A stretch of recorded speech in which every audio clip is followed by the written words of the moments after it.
Bonjour tout le monde, merci d'être venu. Je me présente, je m'appelle Laurent Jolicoeur, j'ai 16 ans, je suis de Montréal et j'ai plusieurs passions, mais ma passion principale, c'est l'astronomie.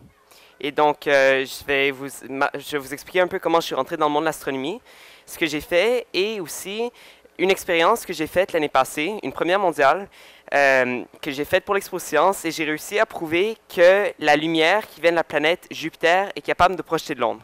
Donc, je vais tout vous expliquer ça, mais on va commencer par mes débuts, on va dire.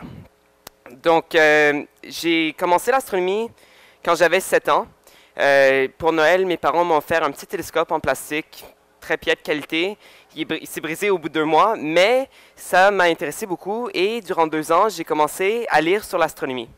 Dans ce temps-là, on avait seulement une maison à Montréal, j'étais au centre-ville, on voyait presque pas d'étoiles. Et honnêtement, je ne pouvais pas faire grand-chose, je n'avais pas d'équipement. Et donc, j'ai lu sur l'astronomie, j'ai essayé d'en apprendre le plus possible durant 2 ans. Quand j'avais 9 ans, j'ai reçu mon premier vrai télescope d'astronome. Et la même année, on a eu un chalet à la campagne. Et là, tout d'un coup, je pouvais voir plein d'étoiles le soir. Et j'ai vraiment commencé à faire de l'astronomie plus sérieusement.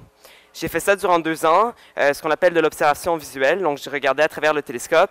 Des fois, je faisais des croquis de ce que je voyais, mais c'est pas allé plus loin que ça. Et moi, par contre, j'ai toujours eu un intérêt pour l'art. Ma mère travaille en art, j'aime beaucoup la photographie. Et une soirée, il m'est venu à l'idée de plus voler la caméra de ma mère, l'amener dehors, la mettre sur un trépied et voir si j'étais capable de photographier ce que je voyais le soir. La première photo a été absolument horrible. C'était carrément juste noir. On voyait absolument rien. Et c'est sûr que photographier dans le noir, photographier la nuit, c'est difficile. Mais je me suis lancé un défi de devenir bon dans ce qu'on appelle l'astrophotographie. Donc, prendre des photos du ciel le soir ou, certaines exceptions, le ciel le jour. C'est une exception, c'est ma première bonne astrophotographie que j'ai prise en 2010. C'est une image de ce qu'on appelle un halo solaire. C'est un peu comme un arc-en-ciel, mais c'est différent parce que ça fait le tour complet du Soleil. C'est pas un arc, c'est un cercle qui fait le tour du Soleil. C'est très impressionnant et il y a une histoire assez intéressante derrière cette photo. On était dans l'auto, on allait vers New York pour un long week-end et j'étais sur mon iPod, plus de batterie. Là, je me rends compte que j'ai pas de livre non plus, j'ai pas de magazine, tout le monde fait ses affaires dans l'auto. Et donc, je commence à regarder par la fenêtre, il reste 3 heures d'auto. Et par hasard total, je vois un super beau halo solaire dans le ciel. Donc, je dis, vite, vite, maman, où est la caméra? Je prends une photo par la fenêtre et juste de même, je la traite et tout ça. Et je l'envoie un peu pour le fun à un concours d'astrophotographie. Et 2 mois plus tard, après seulement quelques semaines d'astrophotographie, j'ai gagné le 2e prix dans un concours d'astrophotographie à Londres pour cette photo. Donc ça, c'était mes débuts en astrophotographie. Et donc j'ai fait ce qu'on appelle la photo grand champ durant quelques temps. Donc juste une caméra normale sur un trépied. Et on prend une photo comme on prendrait en plein jour, sauf qu'on doit capter plus de lumière. Donc au lieu d'être une pause de comme 1/100 de seconde, ça va être une pause d'environ 30 secondes. Donc, j'ai fait ce on pourrait appeler des paysages nocturnes. Et par contre, je voulais plus de défis. Donc, j'ai décidé de me lancer dans le prochain type d'astrophotographie, qui est l'astrophotographie lunaire et planétaire. Donc, photographier la Lune et les planètes. C'est un gros défi. Pourquoi? Parce que la Lune et les planètes, c'est très petit dans le ciel. La Lune, qui a l'air quand même assez grande, surtout quand elle est pleine, elle est en fait pas si grande que ça. La taille de la Lune, c'est 1/2 degré dans le ciel. C'est à peu près la taille de l'ongle de vos petits doigts si vous le tenez au bout de votre bras. C'est vraiment pas si grand que ça. Et les planètes sont encore beaucoup, beaucoup plus petites. Mais vraiment plus petites. Et donc, pour les photographier, il faut énormément de grossissement. Il faut des gros télescopes et il faut énormément de puissance, de grossissement pour être capable de photographier les petits détails. Comment on fait ça? C'est assez simple en principe, mais c'est beaucoup plus complexe en pratique. Alors, on prend une caméra, pas une caméra normale, c'est une caméra spécialisée qui ressemble plus à une webcam d'ordinateur de très bonne qualité qu'une caméra réflexe comme ça. Et on l'attache derrière un télescope. En fait, le télescope, ça devient l'objectif de photo. Pour ceux qui ne connaissent pas trop la photographie, un objectif de photo, ça ressemble à ça, c'est du verre.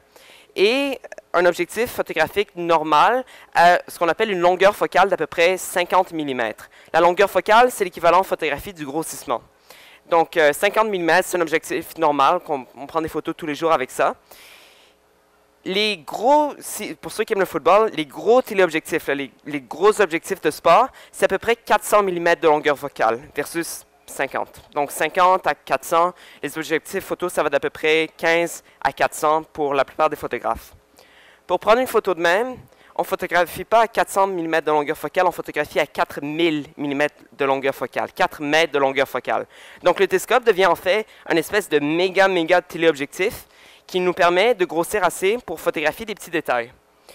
Mais il y a certains détails qui sont tellement petits qu'on a besoin de trop de grossissement. Donc pour prendre cette image, pour prendre les détails que je voulais photographier, j'ai dû tellement grossir qu'on ne voyait même pas la Lune au complet sur la photo, on voyait seulement un secteur de la Lune.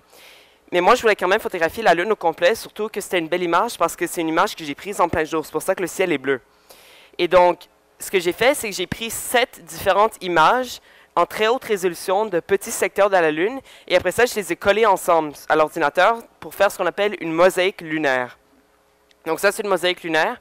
C'est une de mes photos préférées. Je l'aime beaucoup, entre autres, parce qu'elle a été prise en plein jour. C'est pour ça que le ciel est bleu. Et elle est présentement en exposition en Angleterre, dans une exposition d'astrophotographie. C'était le fun, j'ai beaucoup aimé ça. J'en ai fait durant 2 ans de la photographie lunaire et planétaire, principalement parce que c'est le seul type d'astrophotographie qu'on peut vraiment faire en ville. La pollution lumineuse, ça n'affecte pas du tout les résultats. Donc j'en faisais 7 jours semaine quand il faisait beau, de notre balcon à Montréal ou de la campagne. Mais je voulais encore plus de défis. Et donc j'ai décidé de me lancer dans le type d'astrophotographie le plus difficile, l'astrophotographie du ciel profond. Ça, c'est les galaxies, les amas globulaires, les nébuleuses, les gros nuages de gaz et de poussière, tout ce qui est très, très sombre. C'est pas aussi petit que les planètes. Il y a des objets comme la galaxie d'Andromède qui sont assez gros dans le ciel, plusieurs fois le diamètre de la pleine Lune, mais c'est extrêmement sombre. Ça, c'est ma première image d'un objet du ciel profond. C'est la galaxie d'Andromède, qu'on appelle aussi Messier 31 en termes d'astronomie. J'ai pris cette photo en 2011 et j'ai photographié le même objet 1 an plus tard pour voir comment je m'étais amélioré. Et ma version la plus récente ressemble plus à ça.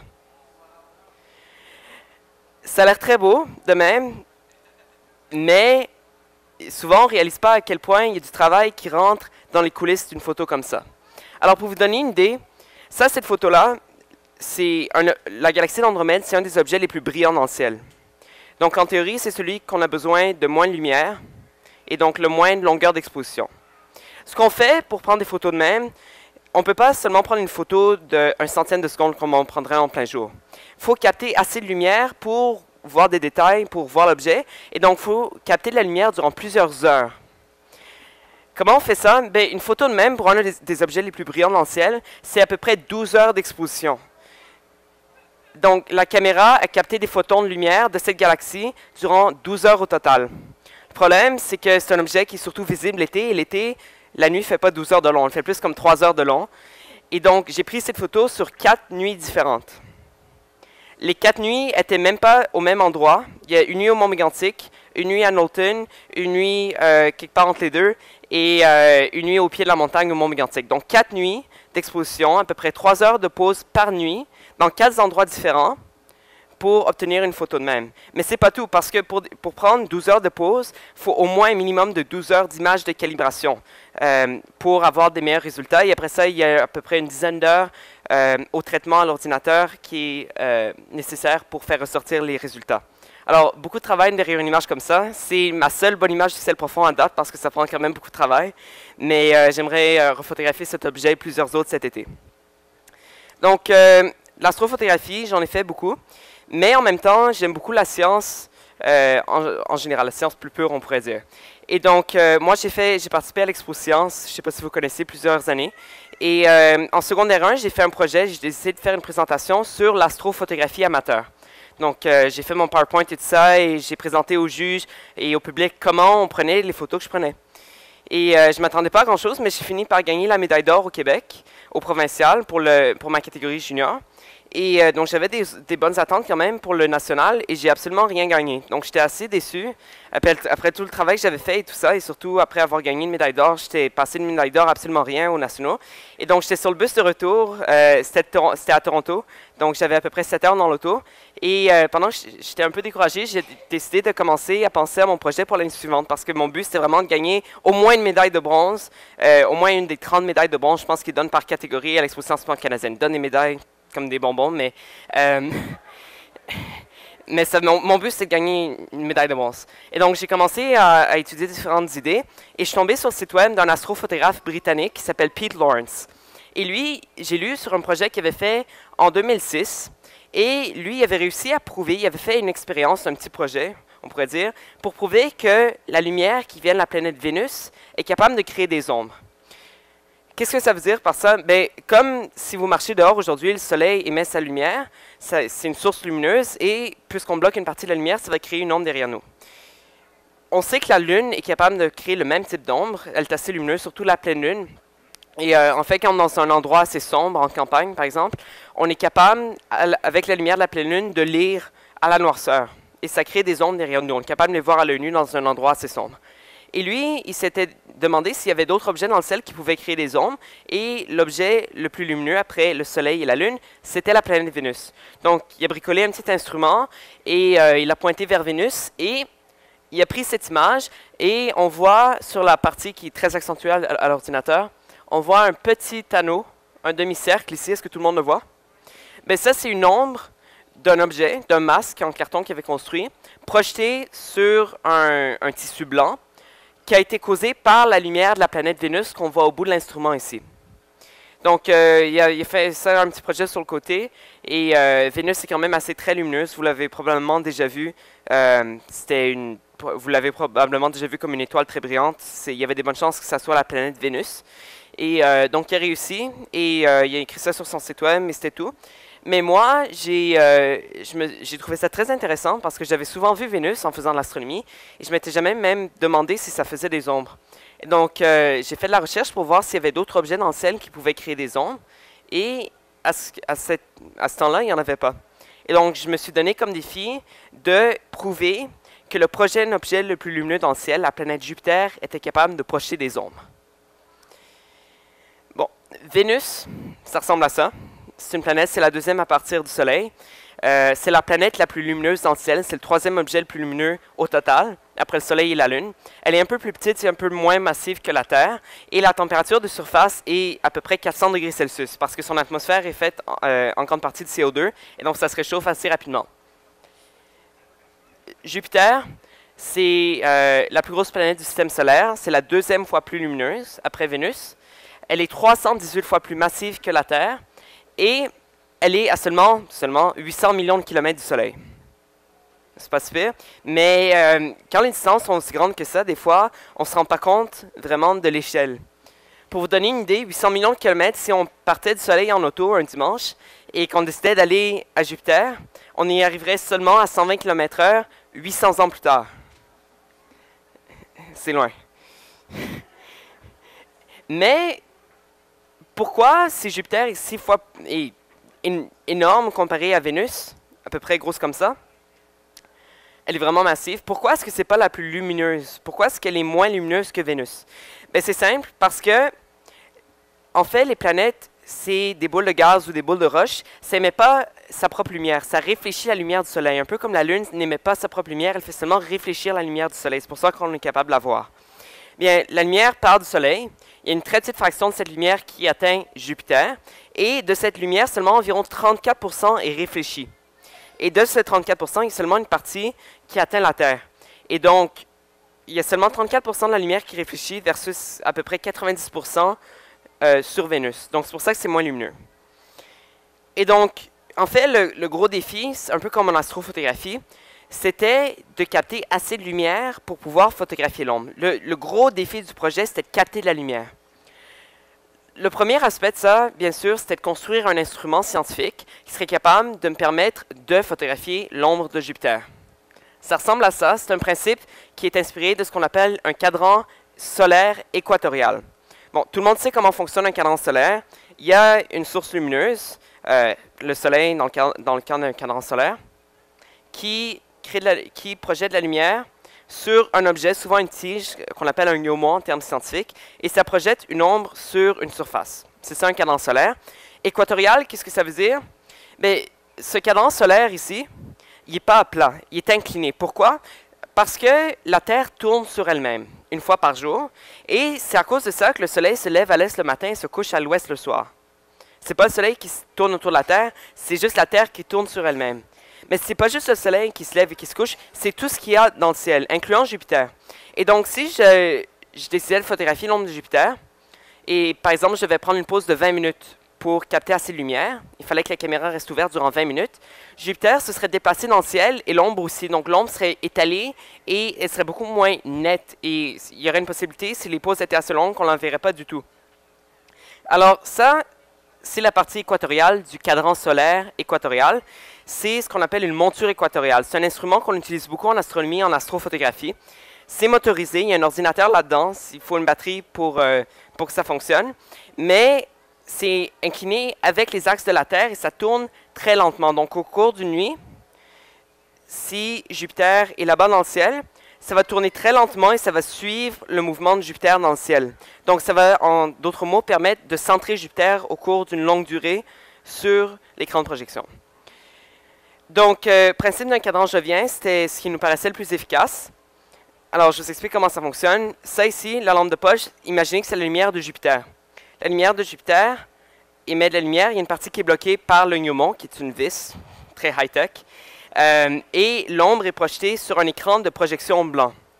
Après ça, sur le côté, il y a une caméra qui prend une photo de l'écran de projection avec une ombre dessus si tout fonctionne.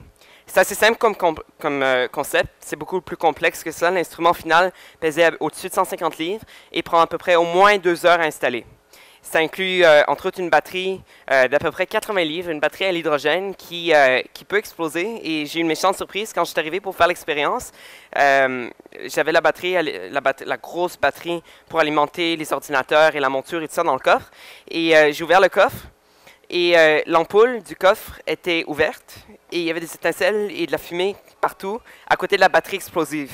Donc j'ai fait un petit saut. Mais donc, avec l'aide de mon mentor en astronomie, Sébastien Gauthier, qui m'a fait une petite surprise aujourd'hui, qui est là. Ouais, on peut.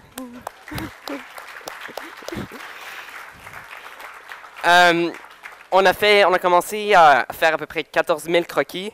On a fait des plans sur l'ordinateur. Parce qu'il fallait, entre autres, que tout soit bien équilibré. Parce que la monture équatoriale, ce n'est pas des gros moteurs, ce n'est pas un moteur d'auto, c'est un petit moteur. Et donc, il faut que tout soit très bien équilibré pour qu'il y ait moins de force dessus possible, pour que ça fonctionne. Et donc, on a fait des plans, tout ça.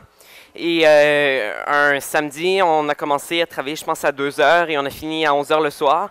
Et donc, on a passé quand même plusieurs heures à fabriquer la partie en bois de l'instrument, qui a coûté seulement 50 $. Donc, 50 $ et 18 sous. Donc c'est ça, donc on a construit ça. Et donc là, j'avais mon instrument. J'avais tout assemblé. Il y a à peu près une trentaine de câbles qui vont là-dessus. Il y a un ordinateur sur le côté et tout ça. Mais ça, c'est la partie cruciale de l'instrument. Et donc, c'était construit. Et là, j'ai commencé à préparer l'expérience elle-même. De toute l'année 2011, il y avait seulement 2 semaines où mon expérience pouvait fonctionner. Il y a différents facteurs. Premièrement, le plus important, c'est la luminosité de Jupiter. Jupiter n'a pas toujours la même luminosité à travers l'année. Elle est la plus lumineuse une fois par année, ce qu'on appelle l'opposition. Et l'opposition de Jupiter en 2011, c'était le 29 octobre. Elle était à peu près la même luminosité un mois avant et un mois après, mais le problème, c'est que la Lune allait être dans le chemin. La Lune est très lumineuse, surtout comparée à Jupiter. Et je ne pouvais pas faire mon expérience si la Lune était dans le ciel, un peu comme si ça aurait été un peu comme faire mon expérience et essayer de détecter quelque chose de vraiment, vraiment sombre et mettre une lampe de poche à côté juste pour le fun. Donc, il fallait que je m'assure que la Lune ne soit pas dans le ciel. Bien sûr, j'ai été quand même assez chanceux, mais il y avait seulement une fenêtre de 2 semaines, du 19 octobre au 3 novembre, où ça pouvait fonctionner. J'aurais pu attendre un mois pour que la Lune sorte du ciel, le soir, mais dans ce cas-là, Jupiter aurait été quand même assez moins lumineuse et mes chances de réussir auraient été plus faibles. Et aussi, quand j'étais en train de planifier, j'avais dans la tête que Pete Lawrence, qui avait fait son expérience sur Vénus, Vénus, qui est à peu près 5 fois plus lumineuse que Jupiter, ce qui est une grosse différence, avait à peine réussi, on voyait à peine l'ombre. Et donc, faire 5 fois, quelque chose de 5 fois moins lumineux, c'était un gros défi, c'était un gros 5 fois. Et donc, il fallait que toutes les conditions soient parfaites. Donc, j'attendais pour qu'il fasse beau. Et finalement, on est à 2 jours avant ma fête et 2 jours avant la fin de la fenêtre temporelle de succès. Et 1er novembre, enfin, il fait beau après 2 semaines. C'est sûr qu'en astronomie, quand on veut faire quelque chose, que ce soit une photo ou qu'on veut essayer du nouvel équipement ou faire une expérience, il peut toujours durer 2 semaines avant que ça fonctionne. Donc, il faisait beau, ce qui est le plus important. Il faisait froid, ce qui n'est pas très important, mais en tout cas, j'ai survécu. Il n'y avait pas d'humidité, ce qui est bien parce que quand il y a beaucoup d'humidité, l'eau dans l'atmosphère absorbe de la lumière. Donc l'air était sec et donc on voyait bien les étoiles. La Lune se couchait vers 10 heures le soir, donc elle n'était pas dans le chemin après 10 heures le soir. Et Jupiter était à son plus brillant, à la magnitude moins 2,9, c'est l'échelle de luminosité en astronomie. Et c'est le plus brillant qu'elle allait être pour l'année 2011. Donc les conditions étaient parfaites. Malheureusement, c'était un mardi. J'avais de l'école le lendemain. Je revenais de l'école. J'avais eu 2 examens dans la même journée. Et je ne pouvais pas faire mon expérience à Montréal. Un peu comme l'histoire de la Lune, il fallait se débarrasser des sources de contamination. Parce que l'ombre, je savais que l'ombre allait être extrêmement faible. Et je n'allais pas être capable de la détecter s'il y avait des lampadaires partout autour, de la pollution lumineuse dans le ciel, des avions qui passaient et tout ça. Et donc, je me suis éloigné de la ville pour aller au Mont Mégantic. C'est un peu cliché, je sais, c'est pas l'endroit. Il y a plein d'endroits sombres autour. La vraie raison pour laquelle je suis allé au Mont Mégantic, c'est parce que les beaux-parents de Sébastien nous avaient passé une maison pour la nuit. Et quand on sait qu'il va faire 0 degré Celsius, soit avec un ciel extrêmement noir et un champ, ou un ciel très noir et une maison chauffée, on va prendre la maison chauffée. Surtout quand on a de l'école le lendemain et qu'on doit être de retour à Montréal pour 8 heures. Donc, on se rend au Mont Mégantic. Je suis parti avec le coffre plein d'équipements vers 8 heures le soir. On arrive à 11 heures. Et là, ça me prend à peu près 2-3 heures à installer mon équipement. Je dois tout calibrer. Il faut que la monture soit alignée vers le pôle céleste. Il fallait tout assembler, brancher les câbles, tout ça, partir les logiciels. Et après tout ce temps d'installation, sur le balcon de la maison, j'étais enfin prêt, après plusieurs mois de travail, à commencer mon expérience. Bon, la première chose logique à faire, c'est de prendre une photo. Donc, j'ai pointé l'instrument vers Jupiter. En fait, l'instrument, là, il pointe vers le sol. Il serait plus pointé comme ça, avec la lumière de Jupiter qui vient de même. Parce que Jupiter est dans le ciel, bien sûr. Pas dans le gazon. Donc, j'ai pris, avec la caméra, j'ai photographié l'écran de projection, ici, durant 5 minutes. J'ai pris des images de calibration pour améliorer les résultats. Et ça m'a donné ça. Qu'est-ce qu'on voit? Absolument rien. Donc, j'étais un peu découragé. Je regarde à l'arrière de la caméra. Moi, je m'attendais à avoir une ombre, à peu près ici. Ça, c'est l'écran de projection et on voit un peu l'oignon, la vis en avant-plan. Mais il y aurait dû avoir une ombre ici. On voit absolument rien. Donc, j'étais un peu découragé. Je rentre à l'intérieur. Je mets la carte mémoire dans l'ordinateur et là, je commence à traiter l'image. Donc, traiter, c'est un mot pour dire accentuer l'image avec des logiciels informatiques et entre autres des courbes de contraste pour augmenter le contraste et faire ressortir des très petites, mais vraiment très petites variations de lumière. Je traite l'image et ça me donne ça. Qu'est-ce qu'on voit? Pas grand-chose, mais on peut à peine deviner une ombre ici. C'est un peu difficile à voir parce qu'il y a la lumière qui vient de partout, mais il y a une ombre en forme de vis comme ça, ici sur l'écran de projection. Je vais vous montrer une image dans 2 minutes où on la voit beaucoup mieux.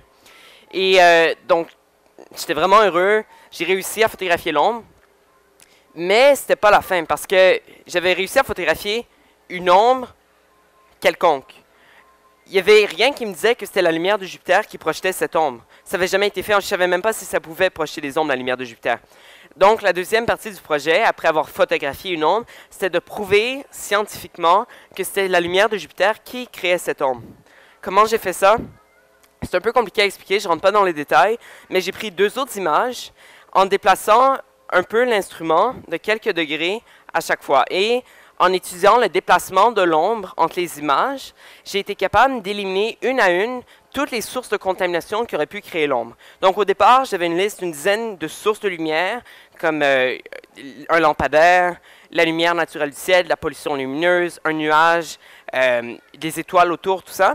Des sources lumineuses dans l'environnement de l'expérience qui auraient pu contaminer les résultats et causer cette ombre. En prenant les 2 autres images, j'ai été capable de les éliminer une à une, et donc à la fin, il restait seulement une source de lumière qui aurait pu créer cette ombre, c'était la lumière de Jupiter. Donc j'ai fait ça, j'ai tout repaqueté l'équipement. Mon père, durant ce temps-là, qui m'avait accompagné, était en train de dormir sur le divan, et j'ai essayé d'être dramatique. Je suis rentré, papa, Eureka, j'ai réussi à prouver que la lumière de Jupiter est capable de projeter de l'ombre. Il a dit, on peut y aller maintenant. Donc, on est reparti vers 6 heures du matin. On est arrivé à Montréal à temps pour mes cours. J'avais un examen en première période. C'était difficile de rester réveillé, surtout que j'avais dormi 20 minutes au total de toute la nuit. Mais j'ai réussi et j'avais Expo Science encore dans la tête, donc j'ai commencé à travailler sur mon projet. Et j'ai fait une espèce de gros cartable, un rapport scientifique et tout ça. Et j'étais arrivé à l'Expo Science. Moi, dans ma tête, je voulais gagner une médaille de bronze et finalement, j'ai fini par gagner le premier prix au Canada. Donc, merci.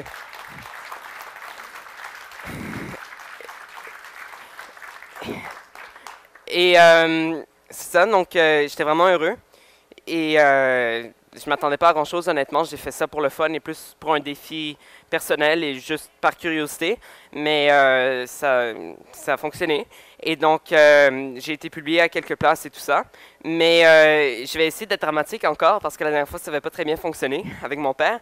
Mais en fait, la plus grosse découverte que j'avais faite cette année-là, c'était pas celle-ci. Moi, c'était durant l'été, c'était au printemps après que j'avais fait l'expérience, et j'étais au milieu d'un champ.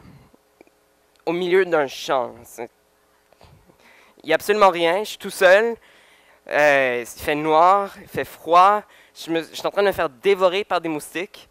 Il fait à peu près 3 heures du matin, je suis en train d'essayer d'installer mon équipement pour l'astrophotographie, pour prendre pour prendre ma photo de la galaxie d'Andromède. Je ne l'ai pas compté, mais en fait, ça, c'était la 5e nuit qui n'a pas vraiment réussi. Et mon équipement ne fonctionnait pas trop. L'équipement bougeait un peu d'une fraction d'un degré, mais quand on photographie un objet comme ça, une fraction d'un degré, ça ruine complètement l'image. Donc, j'ai essayé de voir ce qui bougeait dans le télescope. Finalement, j'ai trouvé qu'il y avait 7 vessies que j'avais mal serrées. Je l'ai découvert 3 jours plus tard. Et j'ai perdu toute une nuit à cause de ça. Et j'étais vraiment découragé. Mais j'avais le goût carrément d'abandonner, de pacter l'équipement et de retourner chez moi et de dormir. Mais j'ai fait quelque chose que j'avais jamais fait avant en 7 ans d'astronomie.